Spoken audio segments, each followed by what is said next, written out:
Pessoas velhas podem morrer em qualquer lugar. É melhor nos livrarmos dela logo. É verdade. Uma velha sem dinheiro não serve para nada. Vamos vender esta casa, pegar o dinheiro e cortar os laços de uma vez por todas. Aquelas eram as vozes do meu filho e da minha nora, sussurrando na calada da noite, enquanto eu me levantava para ir ao banheiro. As palavras, cruéis e afiadas como cacos de vidro, atingiram-me em cheio. Ali no corredor escuro da minha própria casa desabei no chão, sentindo as mãos tremerem tanto que não conseguia mais me levantar. Por um ano inteiro eles haviam consumido minha aposentadoria e minhas economias, empurrando para mim todas as tarefas domésticas. Para eles eu era apenas uma fonte de dinheiro, um caixa eletrônico ambulante. Não havia amor, nem gratidão.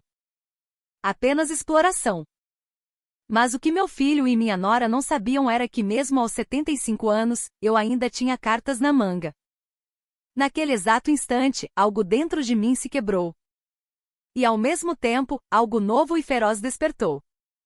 Meu nome é Helena Santos, tenho 75 anos. Há 5 anos perdi meu amado marido, Roberto, e desde então vivo sozinha na casa onde construímos nossa vida por mais de 30 anos, num bairro tranquilo de São Paulo. Esta casa que Roberto deixou para mim é um santuário sagrado, cada canto preenchido com as memórias dos nossos dias juntos. Minha rotina é simples e reconfortante. Acordo todos os dias às 6 da manhã e a primeira coisa que faço é ir até o pequeno altar com a foto de Roberto, dar-lhe bom dia e acender uma vela. É o meu ritual diário de conexão com ele. Vivo de forma modesta com minha aposentadoria de R$ 2.500 por mês, mas não passo por dificuldades. Roberto, sempre previdente, deixou uma poupança de R$ 150 mil, um colchão de segurança para qualquer emergência. Além disso, há um segredo que guardo às 7 chaves, um fundo de investimentos que vale quase R$ 1,5 milhão, um patrimônio que ele construiu pacientemente, grão a grão, ao longo da vida. Meu maior prazer é o trabalho voluntário que faço no centro comunitário do bairro, ajudando a cuidar das crianças depois da escola. Essa interação calorosa com a comunidade é o que dá sentido aos meus dias. Bom dia, vó Helena! As crianças gritam com suas vozes cheias de energia enquanto correm para a escola. Essa pequena felicidade é como um raio de sol que ilumina meu dia inteiro. Numa tarde de domingo, porém, essa paz foi interrompida. Meu filho, Ricardo, e sua esposa, Carla, apareceram na minha porta com semblantes graves. Mãe, a gente precisa conversar sério com a senhora, disse Ricardo, com uma voz carregada de preocupação. Aos 45 anos, Ricardo, que antes era um gerente orgulhoso numa grande multinacional na Faria Lima, havia sido demitido por causa da crise econômica que se seguiu à pandemia. Carla, com 42 anos, que também trabalhava como analista na mesma empresa, havia perdido o emprego pelo mesmo motivo. Sogra, nós perdemos tudo, explicou Carla, com os olhos marejados. As economias deles haviam se esgotado e eles estavam prestes a ser despejados do apartamento alugado. Ambos formados em boas universidades e com um orgulho ferido por terem trabalhado em grandes empresas, hesitavam em procurar empregos em companhias menores. Nós somos graduados, mãe. Não dá pra gente trabalhar de qualquer coisa. Numa fabriquinha de fundo de quintal, as palavras de Ricardo soavam como uma desculpa para evitar a realidade. Mas ver o sofrimento do meu único filho partia meu coração. E a gente fica preocupado com a senhora morando sozinha, continuou Carla com um tom doce e persuasivo. Se a gente morar junto, podemos cuidar da senhora. Ajudamos com as tarefas de casa, vai ser bem menos pesado. A proposta, à primeira vista, parecia razoável e até reconfortante. É verdade que aos 75 anos, viver sozinha tem seus riscos e inseguranças. Ter meu filho e minha nora por perto seria um grande apoio. Meus filhos, que situação difícil. Mas família é para isso mesmo, para se ajudar nos momentos de aperto, eu disse, sem hesitar em aceitar. Olhar para o rosto angustiado do meu filho tornava impossível dizer não. É natural estender a mão quando a família precisa. No dia seguinte, eles chegaram com malas enormes, prontos para se instalar. Esvaziei o antigo quarto de hóspedes e demos início à nossa nova vida em família. Obrigada, sogra, de verdade. A gente nunca vai esquecer essa ajuda.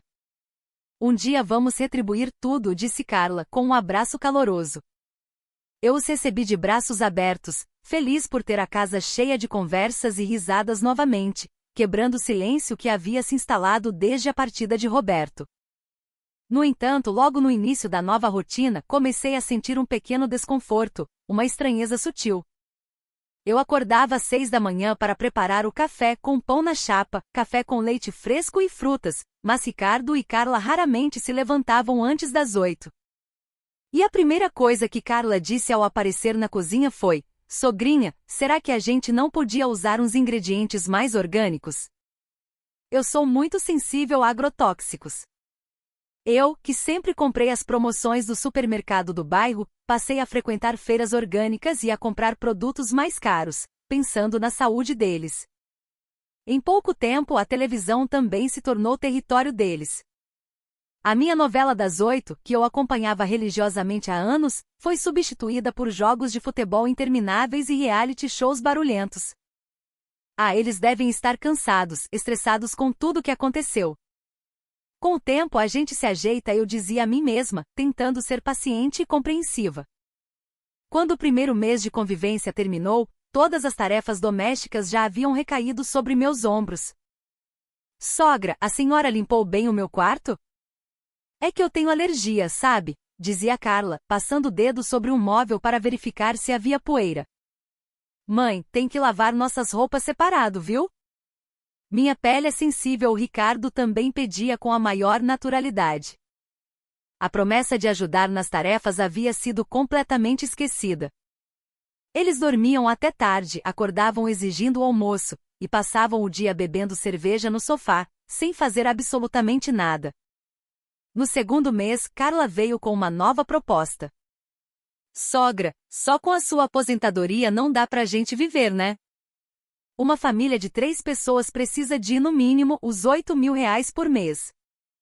A senhora não podia tirar um pouco da sua poupança para ajudar?" A exigência era clara. Como minha aposentadoria de R$ 2.500 era insuficiente, eu deveria arcar com o resto usando minhas economias. R$ 8.000? Perguntei, assustada. Sim. Incluindo comida, contas de luz e água, e também nossas despesas para procurar emprego. Somos uma família, temos que nos apoiar. As palavras de Carla vinham com uma pressão que não admitia recusa. Ricardo, ao lado dela, apenas balançava a cabeça em concordância. "Tudo bem. Se é para o bem da família", eu cedi. Fui ao banco, saquei o dinheiro e entreguei a Carla. Com os R$ 150.000 que Roberto havia deixado, eu imaginei que poderíamos aguentar por um tempo.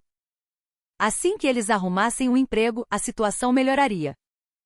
Contudo, a busca por emprego nunca acontecia. Pelo contrário, o estilo de vida deles se tornava cada vez mais luxuoso. Nos fins de semana, íamos a churrascarias caras. Carla começou a comprar cosméticos de marca e bolsas de grife em shoppings. Ricardo desenvolveu um vício em apostas online e passava horas trancado no quarto, em frente ao computador. "Carla, que bolsa linda!" "É nova?", eu comentei um dia. "Ah, obrigada, sogrinha. É que eu precisava para uma entrevista de emprego", ela respondeu, sem sequer corar. Que tipo de entrevista exigia uma bolsa com um logotipo de luxo tão chamativo? A cena deles bebendo cerveja importada logo pela manhã tornou-se comum. Enquanto eu limpava a casa inteira, eles ficavam esparramados no sofá. "Procurar emprego cansa", mãe Ricardo sempre dizia, mas nunca especificava que tipo de procura era essa. Pior, nos dias em que estava de mau humor, chegava a gritar comigo por qualquer motivo banal. Um dia, no 5º mês de convivência, enquanto limpava o chão da cozinha, tive uma queda de pressão e desmaiei. Perdi a consciência e caí no chão. Foi Carla quem me encontrou. "Lá vem o teatrinho da sua mãe de novo", ouvi a voz fria de Carla, como se viesse de muito longe. "Esses velhos são um pé no saco", mesmo a voz de Ricardo respondeu. "Se a gente chamar uma ambulância, os vizinhos vão ficar fazendo fofoca." "Deixa ela aí, vamos ver o que acontece." 2 horas depois, quando recuperei a consciência, eles estavam de pé, olhando para mim de cima. Mãe, que exagero! Já acabou o drama? O jantar vai sair ou não? Disse Ricardo, como se eu fosse a culpada por ter causado um incômodo. Colocar uma mulher de 75 anos para fazer todo o trabalho doméstico e, quando ela desmaia, acusá-la de fingir. Foi a partir daquele momento que comecei a perceber que algo estava terrivelmente errado. Alguns dias depois, minha vizinha e amiga de longa data, Dona Maria, me encontrou na rua e expressou sua preocupação. Helena, minha amiga, você emagreceu tanto. E está com uma carinha tão abatida. Imagina, Maria, estou feliz da vida com meu filho e minha nora em casa. É só um pouco de cansaço, respondi com um sorriso forçado. Mas quando voltei para casa, fui repreendida por Carla. Sogra, por favor, evite ficar de muita conversa com os vizinhos. Não quero que a senhora saia falando coisas que não deve por aí. É isso mesmo. E essas amizades só servem para gastar dinheiro, acrescentou Ricardo. Fui forçada a me afastar das pessoas que faziam parte da minha vida, e a solidão começou a me consumir. No 6º mês, uma verdade chocante veio à tona. Ricardo havia acumulado uma dívida de R$40 mil em apostas e a pagou usando meu dinheiro da poupança, sem me consultar. Mãe, era para o seu bem. Se os agiotas viessem aqui, ia ser um problema, ele justificou. É verdade, sogra. Fizemos isso para proteger a senhora, Carla completou. As despesas deles eram absurdas, R$4 mil por mês em tratamentos estéticos para Carla e nas apostas de Ricardo, R$1.600 para o leasing de um carro de luxo que eles usavam para manter as aparências. Sem que eu soubesse, minha poupança estava sendo drenada. Os R$150 mil haviam sido reduzidos a meros 60 mil em apenas 6 meses. Uma noite, enquanto eu arrumava o pequeno altar com a foto do meu marido, Carla se aproximou com uma expressão de irritação. Sogra, esse altar ocupa muito espaço na sala. Fica feio, não dá nem para trazer amigos aqui. É verdade, mãe. Já faz 5 anos que o pai se foi. Tá na hora de guardar isso, Ricardo concordou. Por favor, pensem mais em nós que estamos vivos, do que em quem já morreu. Até quando a senhora vai ficar presa ao passado? As palavras de Carla foram como uma facada no meu coração. Negar até mesmo a memória do meu marido. Era crueldade demais. Quando o saldo da poupança caiu para menos de R$20 mil, a verdadeira natureza dele se revelou por completo. O dinheiro está acabando, eu disse com a voz trêmula. Ricardo explodiu. O que você está dizendo?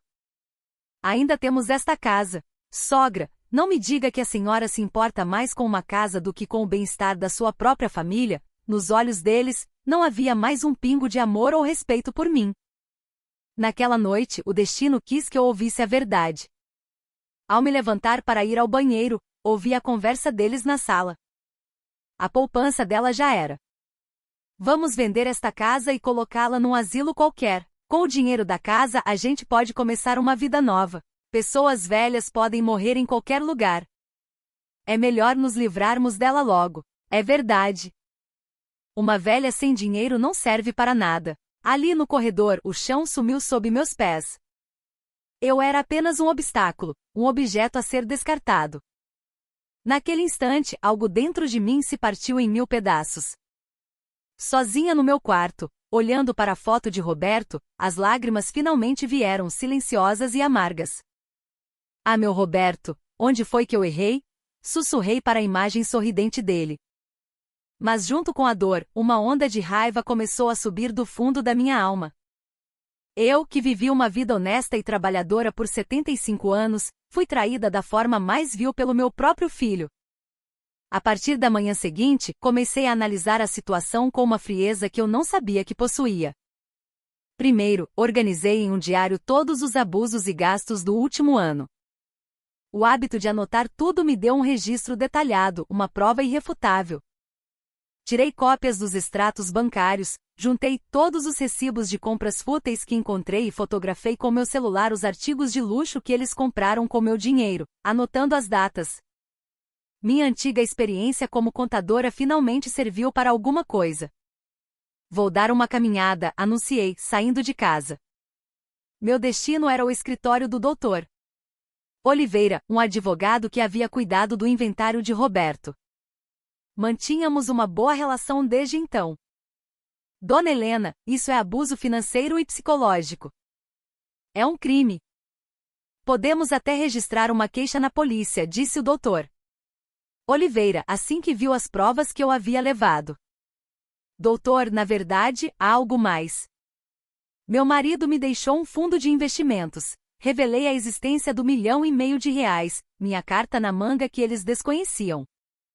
R$ 1,5 milhão, os olhos do advogado brilharam. Nesse caso, Dona Helena, temos muitas opções.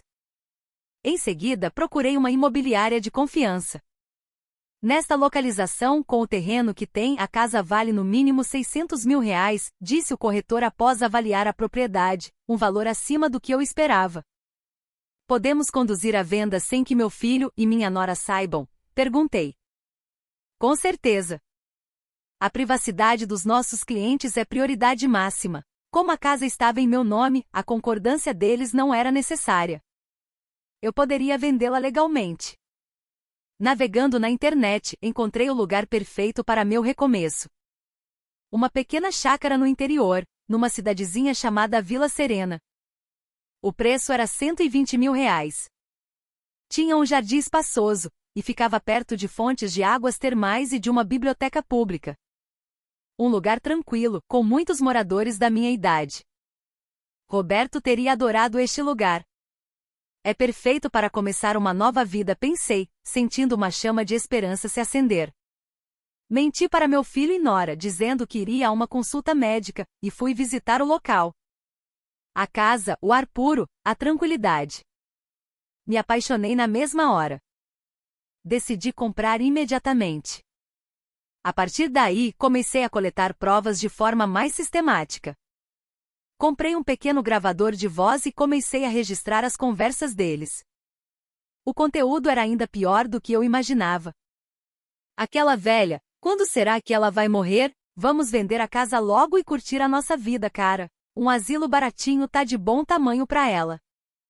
Não vai durar muito mesmo. Cada palavra era uma prova legal da maldade deles. Enquanto juntava as evidências, continuei a interpretar o papel da mãe dócil e submissa. Bom trabalho na busca de emprego hoje, meus queridos. Vai sair, Carla. Tome cuidado. Eu mantinha a aparência de normalidade, mas por baixo da superfície, meu plano de libertação estava em pleno andamento. No 8º mês, a oportunidade perfeita surgiu. Ricardo e Carla anunciaram que fariam uma viagem de 3 dias para um resort em Caldas Novas.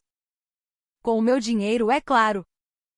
Mãe, a gente vai relaxar um pouco, espairecer a cabeça, disse Ricardo. A senhora cuida da casa pra gente, tá? Pediu Carla. No instante em que eles saíram pela porta, minha operação final começou. Contratei a empresa de mudanças, assinei o contrato de venda da casa, resgatei parte do fundo de investimentos para ter dinheiro em espécie, comprei os itens básicos para a nova casa e preparei uma notificação extrajudicial. O documento, redigido com a ajuda do Dr. Oliveira, era claro e direto. A casa foi vendida legalmente, possui inúmeras provas de abuso financeiro, proíbo legalmente qualquer contato futuro, meu novo endereço não será revelado. Calculei o envio para que chegasse exatamente no dia do retorno deles. Na manhã do 3º dia da viagem, o caminhão de mudanças chegou. Fiquem com Deus, eu disse aos vizinhos que olhavam curiosos. Levei comigo apenas o essencial, o altar de Roberto, minhas caixas de recordações e alguns móveis de valor sentimental.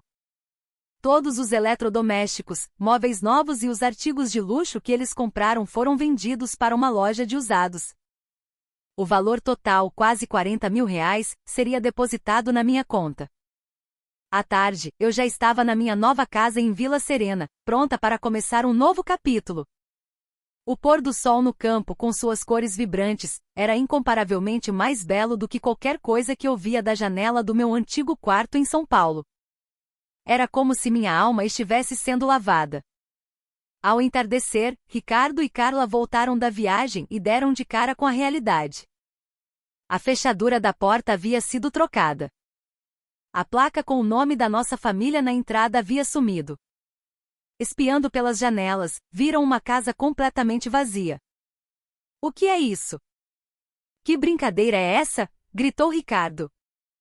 Não pode ser. A nossa casa. Carla entrou em pânico. Nesse exato momento, um oficial de justiça entregou a eles a notificação extrajudicial. Desesperado, Ricardo me ligou, mas eu atendi com uma calma glacial. Mãe, que porra é essa? Ele berrava no telefone. É exatamente o que vocês queriam. Não estavam planejando se livrar de mim assim que o dinheiro acabasse, respondi. Não é nada disso, mãe.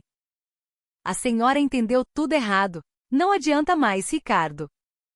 Eu decidi. Vou viver a minha vida sozinha. Mas e a casa? Eu sou seu filho, eu tenho direito a essa casa. Você não tem direito a nada, Ricardo. A casa era minha e eu a vendi. É melhor vocês saírem daí antes que os novos donos chamem a polícia por invasão. Eu vou viver muito bem com os 600 mil reais da venda da casa e com 1,5 milhão do fundo de investimentos que o seu pai me deixou, completei. Do outro lado da linha, ouvi o grito agudo de Carla. O quê? 1,5 milhão de reais? Você nunca falou nada disso. Eu tenho direito a uma parte. Me dá metade, pelo menos, exigiu Ricardo. Naquele momento, ouvindo a ganância pura em sua voz, eu desliguei o telefone. O aparelho tocou incessantemente por vários minutos, mas eu simplesmente bloqueei o número deles. Eles tentaram ligar para o Dr. Oliveira para descobrir meu paradeiro, mas obviamente não conseguiram nenhuma informação. A história da maldade deles se espalhou rapidamente pelo antigo bairro. A dona Helena me contou tudo, dizia Dona Maria na padaria. O filho roubou tudo que ela tinha. Eu via eles em casa o dia todo, sem fazer nada, enquanto a coitada se matava de trabalhar. Eles tratavam a Dona Helena como uma escrava. Tirar a aposentadoria da própria mãe. Que gente mais baixa! A fofoca se espalhou, e eles se tornaram párias na comunidade. Um dia, Ricardo foi humilhado na rua por um antigo colega de escola. E aí, cara? Fiquei sabendo que você está desempregado e ainda por cima roubou o dinheiro da sua mãe. Que vergonha! Um mês depois, a vida deles havia desmoronado completamente. Foram despejados do apartamento para onde se mudaram e, com os nomes sujos, não conseguiam alugar outro lugar. Carla pediu ajuda aos pais, mas eles, já sabendo de toda a história, a repudiaram. Sua sogra nos contou tudo. Que vergonha, Carla! Nossa filha, uma golpista. Nunca mais apareça aqui, disse a mãe dela. Sem ter para onde ir, eles acabaram morando em um quartinho de pensão. 2 meses depois, foram expulsos por não pagar o aluguel e passaram a viver de bicos, dormindo em abrigos ou em quartos alugados por noite. Carla tentou trabalhar como vendedora, mas seu orgulho a fez desistir em menos de uma semana. 5 meses depois, viviam pulando de um lugar para o outro, brigando constantemente. A culpa é toda da sua mãe. Ela destruiu a minha vida, gritava Carla. Eu também fui enganado. Eu não sabia daquele 1,5 milhão, retrucava Ricardo. Em meio a esse caos, chegou a eles a comunicação final do Dr. Oliveira. Com base nas evidências de abuso financeiro, daremos início ao processo de deserdação. O documento legal tirava deles qualquer direito futuro à minha herança e proibia qualquer pedido de dinheiro, sob pena de processo criminal. Legalmente, a derrota deles era total e absoluta. Enquanto isso, minha nova vida era mais rica e feliz do que eu jamais poderia imaginar. Acordo às 6 com o canto dos pássaros, saúdo meu Roberto, cuido da minha horta e passo as tardes no clube de idosos da cidade, onde fiz novos e maravilhosos amigos. Dona Helena, deve ter sido difícil vir de São Paulo para cá, comentou uma nova amiga. Pelo contrário, aqui eu me sinto em casa de verdade, respondi. Meus novos vizinhos são gentis e solidários, um calor humano que eu não sentia há muito tempo. Seus investimentos estão rendendo muito bem, Dona Helena, informou o Dr. Oliveira em uma ligação. Metade dos rendimentos, decidi doar para um orfanato local. Que atitude nobre, Dona Helena. As crianças ficarão muito felizes, ele disse. Dinheiro, eu aprendi, serve para trazer felicidade, não para ser desperdiçado por pessoas como meu filho e minha nora. As notícias sobre eles continuavam a chegar esporadicamente. Ricardo estava trabalhando como gari, ganhando um salário mínimo que mal dava para sobreviver. Carla, incapaz de manter um emprego, continuava a culpar a todos por sua desgraça. Dizem que, sem cuidar da aparência e vivendo de comida barata, ela envelheceu 10 anos em um. É o que chamam de castigo divino. Já se passou um ano desde que comecei minha nova vida. Um ano em que minha existência se tornou incrivelmente rica. A rotina é pacífica, cuidar da horta pela manhã, voluntariado no centro comunitário à tarde e um banho relaxante nas águas termais ao entardecer. Desde que a senhora chegou, Dona Helena, nosso bairro ficou mais alegre, disse-me seu Tanaka, um vizinho. Com minha experiência da cidade grande, comecei a organizar palestras sobre os direitos dos idosos, ajudando outras pessoas a não passarem pelo que eu passei. A queda de Ricardo e Carla, por outro lado, foi implacável. Ele continua no mesmo emprego de baixa remuneração. Os dois acabaram se divorciando, e cada um seguiu seu caminho de miséria. Correm boatos de que Carla, abandonada pela própria família e sem conseguir trabalho, acabou vivendo nas ruas. Ricardo, de vez em quando, me envia cartas de desculpas, encaminhadas pelo escritório do Dr. Oliveira. Mãe, eu sinto muito. Eu estava errado. Por favor, me dê uma nova chance, mas a confiança, uma vez quebrada, não pode ser consertada. Eu leio as cartas, mas nunca respondo. Neste último ano, eu ganhei uma nova família. A Dona Lúcia, minha vizinha, é minha companheira de caminhada matinal. O seu Mário, do outro lado da rua, é meu mestre na arte da jardinagem. Percebi que laços de sangue não definem uma família. As conexões que fazemos com o coração são muito mais fortes e verdadeiras. Aos domingos, as crianças da vizinhança vêm me ajudar na horta. Vó Helena, o que a gente vai colher hoje? Eles perguntam com os olhos brilhando. Os tomates estão bem vermelhinhos. Peguem bastante para levar para casa. Ver o sorriso daquelas crianças faz com que os 8 meses sombrios que passei com meu filho pareçam um pesadelo distante. Surpreendentemente, minha saúde melhorou de forma drástica. Quando morava com eles, o estresse me causava pressão alta e insônia. Agora, minha pressão está normal e durmo como um anjo. O médico, no meu último check-up, disse que minha saúde é de uma mulher 20 anos mais jovem. Com tempo de sobra, descobri novos hobbies. Faço aulas de cerâmica e canto no coral da igreja. Sua voz é linda, Dona Helena, elogiou o maestro. São pequenas alegrias que preenchem meu coração. Recentemente recebi uma carta mais longa de Ricardo. O tom era diferente, parecia haver um arrependimento genuíno. Mãe, eu cometi um erro imperdoável. Desde que me separei da Carla e passei a viver sozinho, entendi a dimensão do mal que lhe causei. Não posso devolver o dinheiro, mas quero passar o resto da minha vida tentando me redimir de alguma forma. Rezo para que a senhora esteja feliz. Não vou mais entrar em contato. Esta é a minha última carta. Me perdoe, a carta não mudou minha decisão, era tarde demais. Mas como mãe, senti um pingo de alívio por ele talvez ter aprendido alguma coisa. Todas as manhãs converso com meu Roberto. Meu amor, graças a você, eu estou verdadeiramente feliz. O dinheiro que você deixou me proporcionou esta vida plena. O que aconteceu com nosso filho é triste, mas é passado. Agora eu tenho amigos maravilhosos. Vou viver o resto dos meus dias com gratidão e alegria. Quero compartilhar minha história para dizer a todos que laços familiares não são uma licença para o abuso. O amor não é uma via de mão única. Em vez de esperar que o outro mude, às vezes, somos nós que precisamos agir. Não use a idade como desculpa para desistir. Aos 75 anos, eu consegui recomeçar. Com um passo de coragem, um novo caminho sempre se abrirá. E acima de tudo, lembrem-se, dinheiro serve para nos fazer felizes, não para sermos explorados.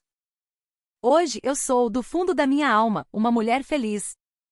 E vou continuar a cultivar essa felicidade todos os dias. Com a chegada da primavera, meu jardim não tem apenas verduras, mas também uma explosão de flores coloridas. Tulipas, primaveras e pés amarelos. Olhar para a força da vida que brota da terra me inspira a continuar florescendo. Quando as crianças do bairro vêm correndo e dizem: "Vó Helena, que flores lindas", eu sinto a verdadeira felicidade. Esta é a minha verdadeira família. Este é o meu verdadeiro lar. Aos 75 anos, eu finalmente encontrei meu lugar no mundo. Os 8 meses de sofrimento foram uma lição dura, mas talvez tenha sido por causa daquela escuridão que hoje a luz brilha com tanto mais intensidade.